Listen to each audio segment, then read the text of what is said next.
Good evening, everyone. We'll call the meeting to order. We'll start with a moment of silent reflection, and maybe we can keep our thoughts a speedy recovery for Captain McDougall and our thoughts and prayers for Captain Jennifer Casey, our snowbirds. One passed away, sadly. So if we could please stand for a moment of reflection and remain standing for O Canada. Thank you.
Members of council, you've had a chance to see items on the agenda. Is there any disclosure of pecuniary interest or any general nature thereof? Seeing none, that'll be noted.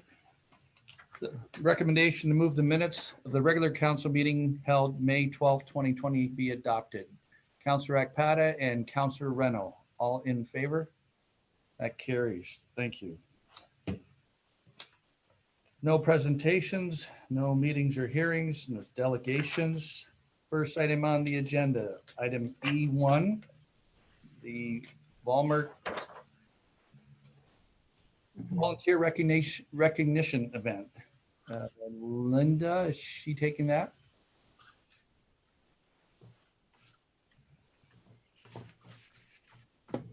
Coming. Thank you, Mayor Bondi. So as we all know, we have our volunteer recognition event each fall where we recognize our community and all of our people who volunteer so thoroughly throughout the year. Typically, we begin securing vendors and begin advertising the event in April of each year. But because of the circumstances, of course, with COVID-19, all of that has been put on hold. Last year in April, we did have a communication plan. We placed inserts in tax and water bills, social media campaign, local newspaper, and so on. And when we advertise like this, it really helps us get some residents involved to nominate our volunteers. So that's been put on hold. And also we have not secured catering, music, anything like that at this time. So at this point, we are recommending to cancel the event for 2020 and hopefully we can resume in 2021. I'm available for any questions. So questions. Councillor Reno. Thank you, Your Worship. Linda, have we thought about doing anything virtually, possibly putting a post up where people can celebrate our volunteers? I know that we haven't necessarily taken in all the recommendations and things, but is there anything we could do on a communications side, maybe between your department and Dawn, just so that we keep our volunteers top of mind? It's just volunteerism seems to be a dying sport all over the place. And, you know, when you have people that are out in your community and doing good things, I'd like to see them not necessarily formally recognized as we usually do. I'm wondering if there's anything we can do with a Facebook post or a Twitter or anything, if we could maybe have some discussions about that.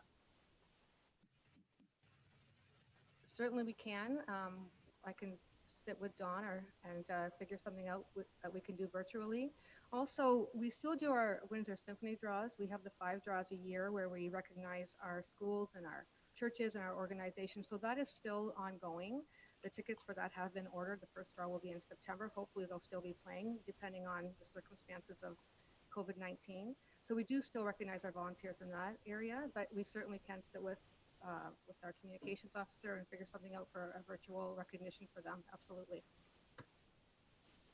I think that'd be great. Thank you very much. Our CAO, Mr. Militia.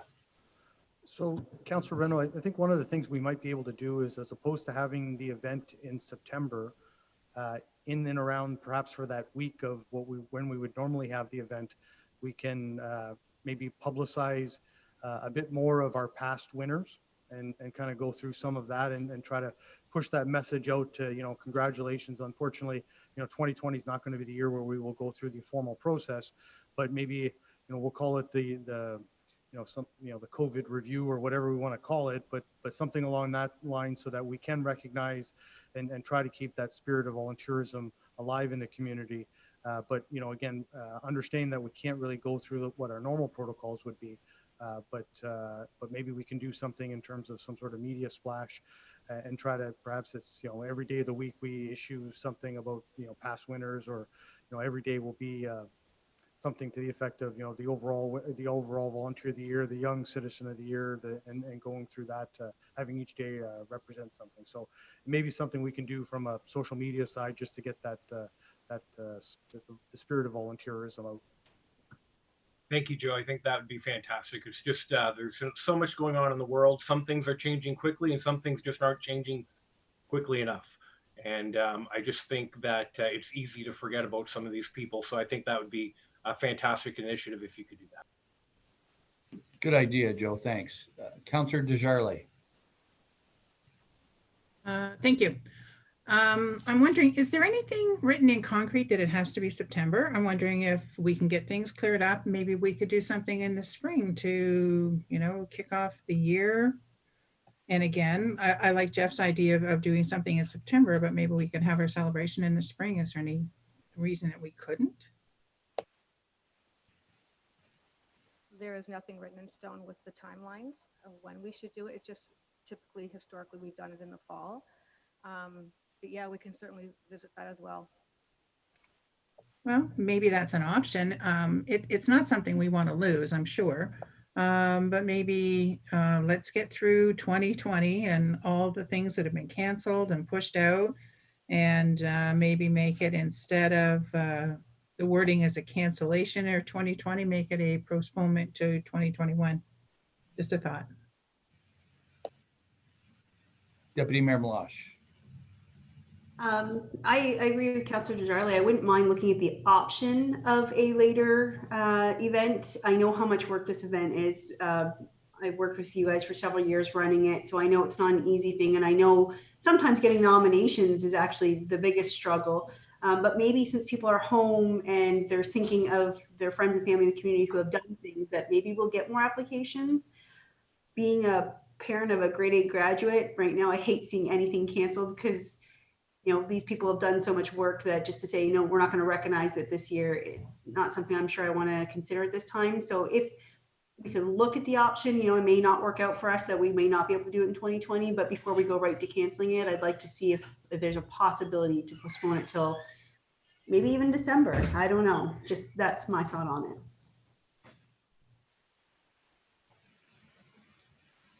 Mr. Militia. We can certainly look at some of those options. I think, realistically, I think that by the time we get to what the provincial framework is for large scale gatherings, which is phase 3 of the recovery, it's likely to be late in the year, if at all. And so the difficulty we'll run into is that as we go later and later into the year, we'll run into the Christmas and holiday season. And so finding the location might be also difficult. The other side is that, we're trying, again, much like this event and the other event that's the next item on the agenda, we struggle a little bit to understand how the event will be successful coming out of this situation. folks might be a little bit more hesitant to attend an event, coming so quickly out of the COVID pandemic. So again, we can look at certainly at options. I wouldn't, to be honest, I wouldn't be hopeful that an event in 2020 would be possible.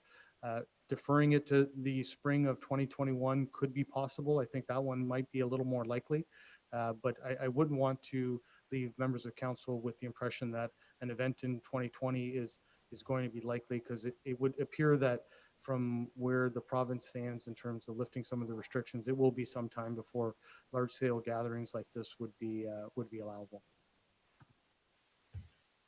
Thank you, Mr. Militia. Any more questions? Councilor Desjardins. Thank you. I was just going to suggest that I would move the recommendation, but instead of saying that the 2020 volunteer event be canceled, I would just say I would request that we say postpone and resume perhaps spring of 2021. Okay, we have a mover. Seconder, Deputy Mayor Meloche. All in favor? That carries unanimously. Thank you. Last call before fall. Patty Finero. There she is. Good evening, Your Worship and members of council. Further to the previous discussion, we're in the same situation with the last call before fall event. We don't expect that restrictions are going to be lifted anytime in the near future to host those large scale types of events. So we do recommend at this time that we cancel for the 2020 year. And I'm available should there be any questions. Questions, Deputy Mayor Meloche. Not really a question. I'm just going to move in favor of the recommendation. I think because it is a brand new event in our town, it needs all the help it can get and all the advertisement and all of the community wanting to be together. And like we said, we probably won't get the chance to have such a large event, but people may be scared because I know festivals are a little bit larger maybe than our citizen event, but I would be in favor of, unfortunately, canceling the 2020, but I do look forward to 2021 because it sounds like a great event. I would second the motion. All in favor? That carries unanimously. Thank you. Town of Tecumseh requesting reconsideration of closing Shoreline Week and Community Weekly newspapers for council decision. Councillor Renno. Thank you, Your Worship. My question goes to Joe. Joe, in the last few weeks, we've been getting some communication here and there about some options that the town has. And in one of our previous council meetings, you were saying that the loss of that newspaper shuts down some of our opportunities to communicate, which is basically what this letter is all about. But what I'm wondering is if you could make any statement as to some of the options that are out there, because as much as we feel that this is our last door that's closing, there could be other doors that are opening, and we might want to let those things play themselves out because, really, as much as the newspaper was appreciated and loved, it was a bit of a monopoly. And now it seems to be that there's some other options that are out there. Are there any print options or is there anything you can speak to before we make a decision on supporting or receiving? Certainly, I think one of the, we will have some challenges as with the loss of the local newspaper. There's no doubt about that. There are some options out there, and I think folks within the community and outside the community are looking at the opportunities both in our municipality here in Essex County and across the province, because again, this is something that again, some of the large scale media companies are looking at, and unfortunately are closing more of these local papers. So there are other options that are coming out. I think over time, there is going to be a need for that local news cycle and that new local news outlet. So I would suspect that the news is relatively fresh at this point with in our case the LaSalle Post closing in early May. I would suspect that as the year progresses, we will start to see more and more options come forward, and potentially some other formats come forward as well.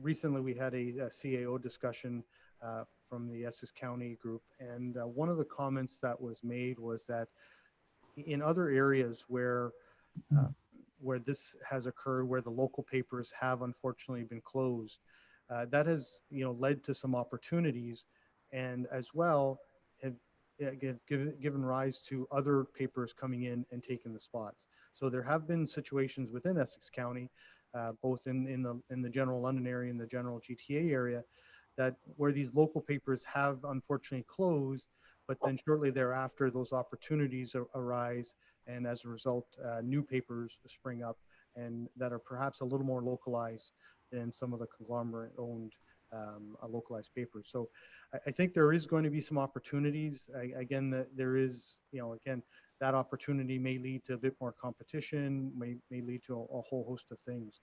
We're in a time right now that I would suggest that we are quickly moving towards the virtual and the digital world.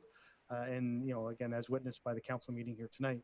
But I think on the other side, we seem to have, one foot in each dimension, one on the digital side, but then there is still that core group of our population, and I think we're no different than many communities across Ontario, that still want some of the traditional media coverage and the traditional media formats in terms of the paper side. So, there is still a need that's out there, both within our community and outside. And I would suggest that as time progresses here, some of those other formats will come forward. It may take some time, and I think the formats will be more wide ranging than perhaps what we have right now. So again, time will tell. I do think that from the resolution from the town of Tecumseh, I think it's worthy of support. However, I do think that as from what we understand, as much as it is a resolution coming from municipality, we're not sure how much traction that's going to have with the Post Media Network. So again, it's worthy of support, but I think there are going to be other opportunities that come forward. Any other council questions? Councillor Akpata.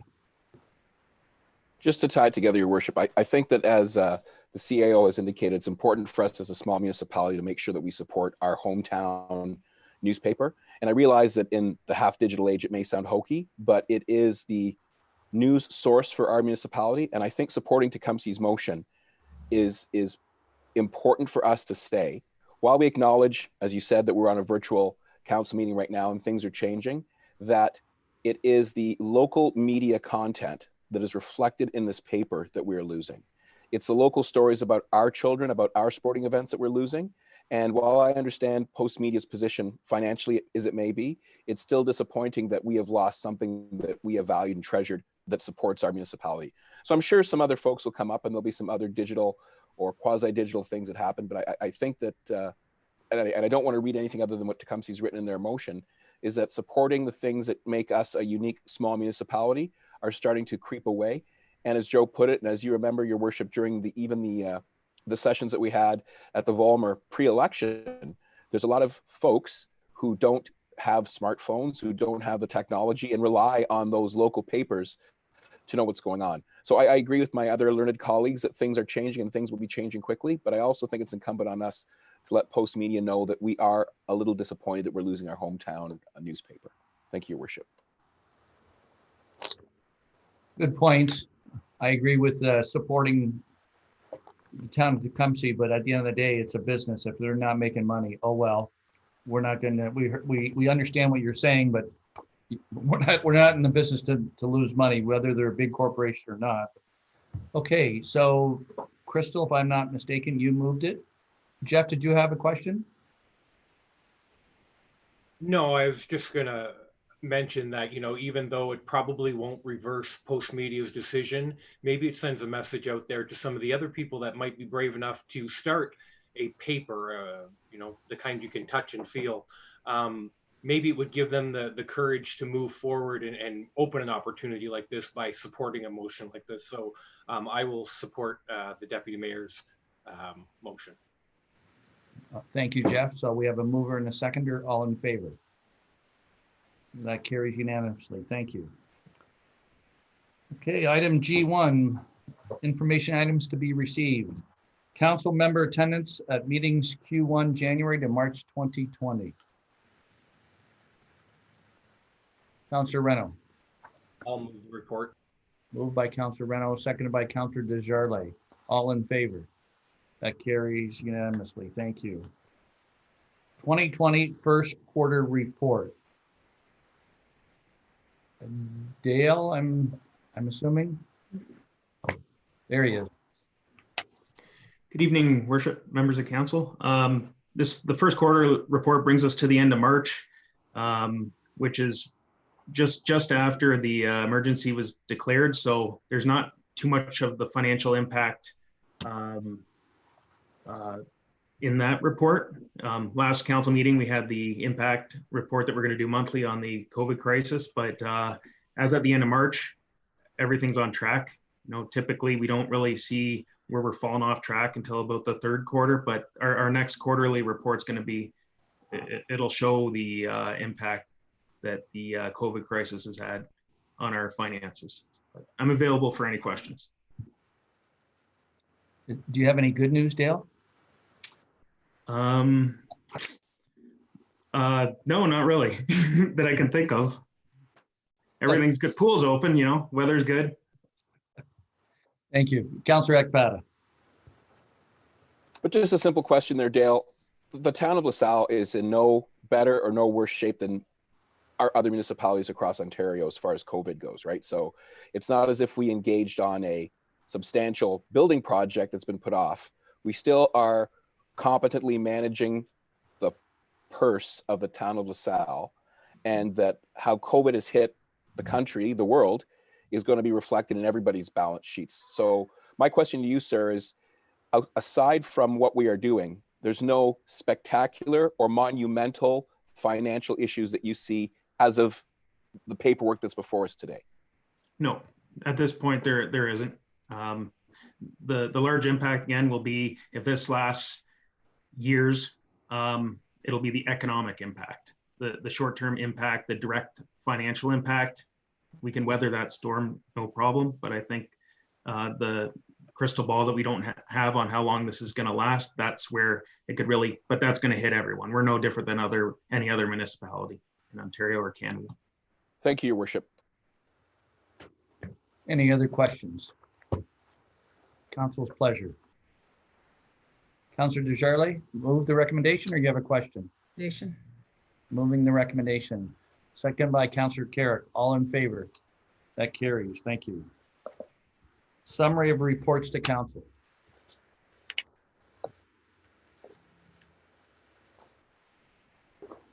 Are you moving Deputy Mayor Meloche, or okay, moved by Deputy Mayor Meloche. Seconded by Councillor Dicho Spagnolo. All in favor? That carries. Thank you. No bylaws tonight. Council questions. Councillor Ekpata. Through your worship to the CAO, sir, I've received what I would consider to be a neighbor complaint or a bylaw matter where one of the parties wants to make a presentation before council. I'm satisfied that with the paperwork that I received that I can submit it so that decisions can be made, but I just wanted to make sure that I respond to the citizen who wants to make a presentation in the right manner. So can you clarify to me any rules or how we are going to start to engage with the public? I said, like, this case is pretty simple and the supporting paperwork will be submitted internally, but this citizen just wanted to know what we expect, what may be coming in the future, and how they could eventually do a presentation. So the issue with respect to the gathering number is what's hanging us up with respect to the meetings sizes for council meetings. So we're limited to 5 people as a gathering. Again, there's more than 5 members of council, so that makes things a little bit difficult as we go through this. But I think as time goes on, we will start to see that the limits start to increase. Maybe perhaps not immediately, but over time that will be increased. In the meantime, though, I think that we are looking at opportunities from internally here on how we would start to handle and deal with meetings with some of our committees, as well as how we're dealing with council meetings if there are opportunities. In situations where Again, if they're looking to make a presentation, I would suggest in this one that it might be to the bylaw committee. We can orchestrate a committee meeting through Zoom if they are able to connect electronically with us and through this virtual Zoom product. So I think there is some opportunities for us with respect to how we hold meetings. Again, it will depend on the type of issue it is and whether it requires broad-based public input or whether it's more issue specific to a certain situation. And in some cases, it may just be a presentation that eventually will lead to a public meeting, but this is the kickoff for it. So again, we would encourage you to, if the resident is able and willing, to certainly submit the information to us, and then we will start the ball rolling on our end to get the meeting started, and then go from there. Thank you very much, Your Worship. Any other questions? Seeing none, statements by council members. Councillor Reno. Thank you, Your Worship. I just wanted to, mention something that I think the flavor of the community all over the world is they're starting to grow tired of being stuck at home. Now the weather's breaking. They're getting tired of being in front of their computer and things like that. But there's obviously a lot of road left in front of us. And I just wanted to congratulate our Parks and Rec people, our Culture and Rec people, for some of the online initiatives that they've taken. And, although I'm not the shirt and tie guy, like my esteemed colleague, Mr. Akpata, or the mayor, tonight, I don't usually wear a t-shirt either, but I just wanted to mention something that they've started online at the town of LaSalle, which I think is a great initiative. And, one of the most popular events in the last 2 summers has been our night market. People have been coming from all over the place and meeting new vendors and buying strawberries and doing all these things. And the town has been successful in starting a virtual night market, where they can actually highlight some of the vendors, including Brand Dead, whose t-shirt I'm wearing tonight, which I actually paid for, so I don't think this is some kind of shameless plug, it's just a plug. This is one of the brands that was out at the night market for the last 2 years, and now they're part of our virtual night market. You can click on there, you can buy a LaSalle t-shirt now, which was really nice to see them supporting our community as we supported them through the opening of their business. So hats off to our internal staff that has created the night market. I think this month it's even got some music by Dane Roberts, a friend of mine. And I think it was just very well done. And I look forward to some more vendors finding us so that we can push their message out and keep our local artisans and our local businesses top of mind and doing well. Thank you. Thank you, Jeff. No one else? Reports from committees. Confirmatory bylaw. On the first reading, Councillor Reno, Councillor Carrick, all in favor? That carries. Second reading, Councillor Alicio Spagnola and Deputy Mayor Malash, all in favor? That carries. Third and final reading, Councillor Akpata and Councillor Carrick, all in favor? That carries. Meeting adjourned. Till next time. Have a great night, everybody. Stay safe.